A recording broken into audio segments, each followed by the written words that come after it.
Warren just got back from China. He's been working with people around the world, inventors, scientists.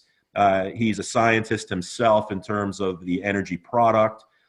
He is one of the leaders in the world on the science behind energy, and it's really a pleasure for him to be here because he can give us all perspective. A lot of us have asked about what is energy, how can it work, how do you get energy and frequencies and wavelengths programmed into a chip, into a card, and why would that actually work? So Warren, why don't we please leave you a good amount of time here. Please let us know what your feelings are and share with us. And I appreciate you being here. Okay, thanks, Jeff. I think what everybody needs to understand is a little bit about the programming process itself. What we do is we create what we call a longitudinal scalar wave resonant field, and then we modulate the field to create different effects for the different holograms, or basically many different substrates we'll program, such as your cards. So we can either modulate that resonant field with sound or ultrasound, or we can modulate that resonant field with specific products where we pull the information out of the products and then we put it back into the substrate material, which would be a hologram or a wristband or one of your cards. And that's kind of the simple way it works. I actually went into a little more detail with that when we had the conference here in Atlanta. And then the other key point for everybody to understand is then it's all about resonance. So let's say I put calcium into the hologram. Well, the calcium in the hologram then, once it's on the body, is going to go through the skin and go into resonance with the calcium in the body. So if the calcium in the body is low, the hologram is going to tend to bring the calcium levels up. And we do a lot of strip testing in the lab. And the main reason for that is the strip tests are easy to do, they're quick to see results, and what we want to see is how are the signals reacting through the body. Well, if you go do a urine test on a strip, you can see instantly are the nitric oxide levels going up, down, or I won't talk about 2 or 3 other things that we're testing, but what we do is we take the simplest strips to get our hands on out there, and then we take whatever the product is that strip is testing, and we run tests on it. And it's all about getting better and better and better at the programming part of what we're doing. And it's really getting almost miraculous now. One of the things we talked about at the conference is that we've been successful in taking a molecule and transmitting it through the air into a glass of water, and then drinking the glass of water, and not only testing the water to see that it's there, but actually being able to taste the substance in the water, and nobody has ever done that in the history of the world. So these are the things that we're getting better and better and better at.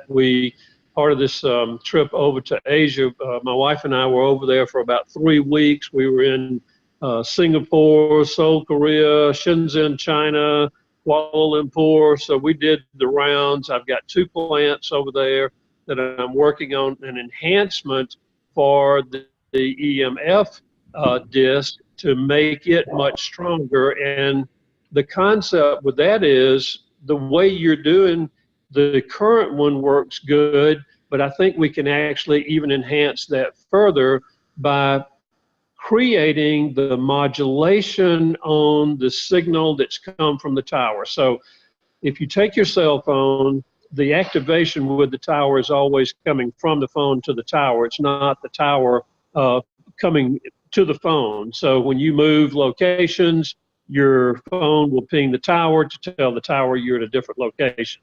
Well, the issue we've got coming up now that is going to be a gazillion-dollar seller for you guys is going to be treating these cell phones for the 5G networks that are coming out. So 5G is 1,000 times stronger than the 3 and 4G networks. It's going to create havoc with people if you don't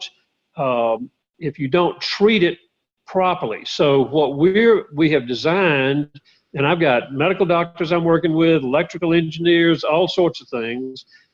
We are going to set up a system. You've got to put your strip over the bottom part of the cell phone on the back. If you have an Apple phone, an iPhone, you're going to need to put it across the very top where the antenna is. And here's the logic. When that cell phone pings the tower to tell the tower where it is, it's got to ping through the antenna, then through the hologram to get to the cell tower. Then when the cell tower answers, it's got to again come back, go through the hologram, into the antenna, into the phone, and into your body. So if we put positive biological information into that hologram, it is literally impossible for that signal to not act like a carrier wave and pick the information up as it goes through the hologram.